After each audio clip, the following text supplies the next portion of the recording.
రాష్ట్రంలో 30 లక్షల మంది భవన నిర్మాణ కార్మికుల కుటుంబాలు నివసిస్తూ ఉన్నారు. భవన నిర్మాణ రంగం మీదే ఆధారపడి తమ కుటుంబాలను పోషించుకుంటూ ఉన్నారు.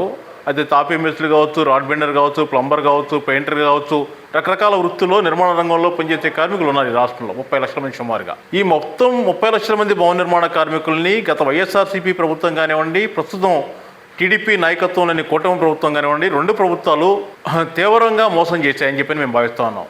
కారణం ఏంటంటే గత అనేక సంవత్సరాలుగా భవన నిర్మాణ కార్మికులకి రాష్ట్ర బిల్డింగ్ వర్కర్స్ వెల్ఫేర్ బోర్డు నుంచి రకరకాల సంక్షేమ పథకాలు అమలయ్యేవి. ఆ సంక్షేమ పథకాల ద్వారా ప్రమాదాలు జరిగితే, నిర్మాణాలు జరిగే దగ్గర కావచ్చు, పనికి వెళ్ళేటప్పుడు, పని నుంచి వచ్చేటప్పుడు ప్రమాదం జరిగి భవన నిర్మాణ కార్మికుడు ఎవరైనా చనిపోతే ఆ కుటుంబం దిక్కులేంది కాకుండా కుటుంబాన్ని ఆదుకునే పద్ధతిలో ఏదో ఒక పద్ధతిలో బిల్డింగ్ వర్కర్స్ వెల్ఫేర్ బోర్డు నుంచి నష్టపరిహారం వచ్చేది. భవన నిర్మాణ కార్మికుల కుటుంబాల్లో మహిళలు, పిల్లలు, కార్మికుడి కూతురు ప్రసవం అయితే కూతురికి పెళ్లి చేస్తే బిల్డింగ్ వర్కర్స్ వెల్ఫేర్ బోర్డు నుంచి డబ్బులు వచ్చేవి. ఈ డబ్బులు కూడా రాష్ట్ర ప్రభుత్వం ఏమీ తమ బడ్జెట్లో నుంచి సంవత్సరం కింద కేటాయించిన డబ్బులు లేవు. అసలు అవసరం కూడా లేదు. ఎందుకంటే రాష్ట్ర బిల్డింగ్ వర్కర్స్ వెల్ఫేర్ బోర్డులో పార్లమెంట్ చేసినటువంటి చట్టం ప్రకారం వసూలు చేసినటువంటి చెస్ నిధులే కొన్ని వందల కోట్ల రూపాయల నిధులు ఉన్నాయి. ఆ డబ్బుల్లో నుంచి భవన నిర్మాణ కార్మికుల కుటుంబాలని ఆదుకోవచ్చు, సంక్షేమ పథకాలు అమలు చేయొచ్చు. చుట్టుపక్కల ఉన్నటువంటి అన్ని రాష్ట్రాల్లో సంక్షేమ పథకాలు అమలు అవుతూ ఉన్నాయి. మన పక్కనే ఉన్నటువంటి ఆంధ్రప్రదేశ్, పొరుగునే ఉన్నటువంటి తెలంగాణ కావచ్చు, తమిళనాడు కావచ్చు, కర్ణాటక కావచ్చు, ఆ పక్కన ఉన్నటువంటి కేరళ కావచ్చు, అంతేందుకు మొత్తం భారతదేశంలో ఏ ఒక్క రాష్ట్రంలోనూ మినహాయింపు లేదు. అన్ని రాష్ట్రాల్లోనూ కార్మికులకు సంక్షేమ పథకాలు, రకరకాల సంక్షేమ పథకాలు అమలవుతూ ఉన్నాయి. ఒక్క ఆంధ్రప్రదేశ్ రాష్ట్రంలో మాత్రమే భవన నిర్మాణ కార్మికులకి ఏ ఒక్క సంక్షేమ పథకము బిల్డింగ్ వర్కర్స్ వెల్ఫేర్ బోర్డు నుంచి అమలు కావడంలా. గత ప్రభుత్వం అమలు కాకుండా ఉండటం కోసం మెమో నంబర్ 12, 14 తీసుకొచ్చి రాష్ట్ర ప్రభుత్వం అనేక పథకాలు అమలు చేస్తూ ఉన్నాం కాబట్టి కొత్త సంక్షేమ పథకాలు ఏం ఉంచాలో ఏం తీసేయాలో మేము పరిశీలన చేస్తాం, అంతాక ఆపండి అని చెప్పని మెమో ఇచ్చారు. మెమో ఇచ్చి అధికారం ఈ ప్రభుత్వానికి ఉందా అని చెప్పారంటే సుప్రీంకోర్టు అనేక సందర్భాల్లో చెప్పినటువంటి తీర్పుల ప్రకారం భవన నిర్మాణ కార్మికుల సంక్షేమ పథకాలు ఆపడానికి వీలు లేదు. ఎందుకంటే ప్రభుత్వం ₹1 కూడా డబ్బులు ఇవ్వడం లేదు. సంక్షేమ పథకాలు అమలు చేయడం కోసం ఖర్చు అయ్యే డబ్బులన్నీ చెస్ ద్వారా వసూలైన డబ్బులే. అయితే గత ప్రభుత్వం అమలు చేయలేదు, మెమో ఇచ్చిందని చెప్పని తీవ్రమైనటువంటి కోపంతో కార్మిక వర్గం ఈ రాష్ట్రంలో ఉంటే కరెక్ట్గా అదే టైంలో ఎలక్షన్ వచ్చింది. ఎలక్షన్ని ఉపయోగపెట్టుకునే దానికోసం ప్రభుత్వం, అప్పుడు ప్రతిపక్షంలో ఉన్నటువంటి తెలుగుదేశం ప్రభుత్వం, జనసేన ప్రభుత్వం, బీజేపీ పార్టీ ఈ మూడు కలిపి తమ ఎన్నికల మేనిఫెస్టోలో క్లియర్గా చెప్పారు ఏమంటే భవన నిర్మాణ కార్మిక సంక్షేమ బోర్డు నుంచి సంక్షేమ పథకాలు అమలు చేస్తాము, దానికి నాది బాధ్యత, నేను బాధ్యత తీసుకుంటానని చెప్పని పవన్ కళ్యాణ్ గారు అనేక ఎన్నికల సభల్లో ప్రకటించారు.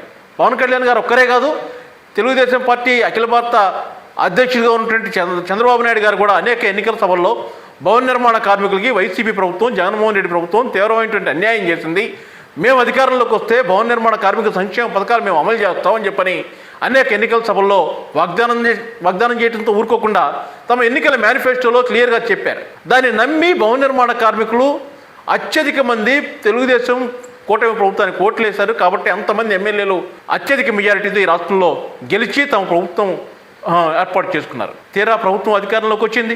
అధికారంలోకి వచ్చి సంవత్సరంన్నర పూర్తవుతోంది, 2 సంవత్సరాల దగ్గర కావస్తూ ఉంది. అయినా ఎప్పటికీ బిల్డింగ్ వర్కర్స్ వెల్ఫేర్ బోర్డు నుంచి ఒకటంటే ఒకటి సంక్షేమ పథకం అమలు చేయట్లేదు. ఆశ్చర్యం ఏమిటంటే ఈ ప్రభుత్వం వచ్చిన దగ్గర నుంచి కొత్త భవన నిర్మాణ కార్మికుల్ని కొత్తగా బోర్డులో నమోదు చేసుకోవట్లేదు. ఆల్రెడీ నమోదు చేసుకున్న కార్మికులకి గుర్తింపు కార్డులు ఇవ్వడం లేదు. సంక్షేమ పథకాలు అమలు చేస్తారో లేదు తర్వాత సంగతి. కనీసం సంక్షేమ పథకం అమలు కోసం అవసరమైనటువంటి అప్లికేషన్లు తీసుకోవడం లేదు. కాబట్టే సిఐటియు భవన నిర్మాణ కార్మిక సంఘం డిమాండ్ చేస్తున్నది ఈరోజు రాష్ట్రంలో భవన నిర్మాణ కార్మిక సంక్షేమ బోర్డుని తక్షణమే పునరుద్ధరణ చేస్తారా లేదా పవన్ కళ్యాణ్ గారు, చంద్రబాబు నాయుడు గారి ప్రభుత్వం తేల్చి చెప్పాలి.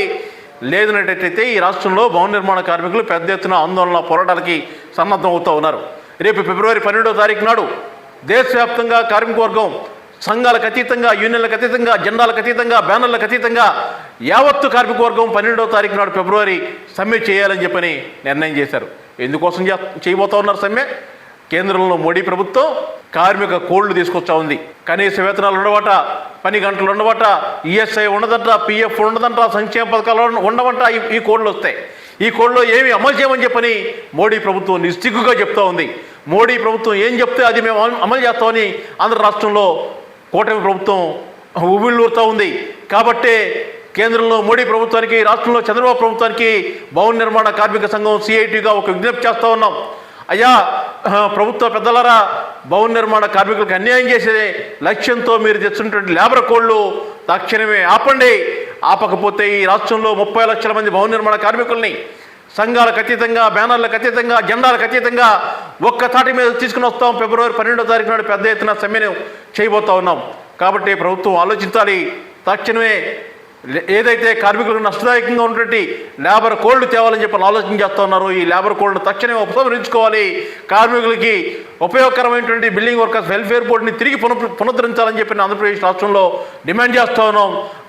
కాకపోతే ఈ బిల్డింగ్ వర్కర్స్ వెల్ఫేర్ బోర్డు నుంచి సంక్షేమ పథకాలు అమలు చేయమని చెప్పని ప్రభుత్వం అదే మొండి వాకేతో ఉంటే రాబోయేటువంటి రోజుల్లో మరింత సమరశీలమైనటువంటి పోరాటాలని నిర్వహించాల్సి ఉంటుందని చెప్పని, ఆ పోరాటాలకి భవన నిర్మాణ కార్మికులు పెద్ద ఎత్తున కలిసి రావాలని చెప్పని CITU ఆంధ్రప్రదేశ్ భవన నిర్మాణ కార్మిక సంఘం విజ్ఞప్తి చేస్తూ ఉన్నది.